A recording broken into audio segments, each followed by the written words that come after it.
கர்த்தருடைய நாமம் மகிமைப்படுவதாக. இந்த புதிய நாளுக்காய் கர்த்தரை நன்றியோடு துதிக்கிறேன். இந்த புதிய நாளின் தியானத்துக்காய் எடுத்துக்கொண்ட வசனம் மத்தேயு சுவிசேஷம் 5வது அதிகாரம் 9வது வசனம். சமாதானம் பண்ணுகிறவர்கள் பாக்கியவான்கள், அவர்கள் தேவனுடைய புத்திரர் எண்ணப்படுவார்கள். சமாதானம் பண்ணுவோம், தீமையை விட்டு விலகி நன்மை செய்வோம், சமாதானத்தை தேடி அதை தொடர்ந்து கொள்வோம்.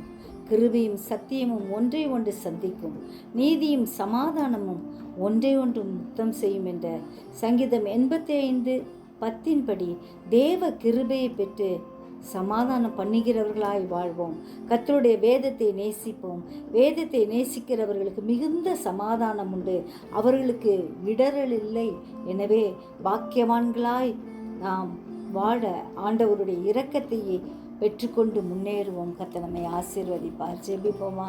ஜீவிக்கதான் நல்ல இயேசுவே, இந்த அருமையான நாளுக்காய் நன்றியோடு ஸ்தோத்திரிக்கிறோம். சமாதானம் பண்ணுகிறவர்களாய் நாங்கள் வாழ கர்த்தர் கிருபை செய்யும்படியாய் கெஞ்சுகிறோம்.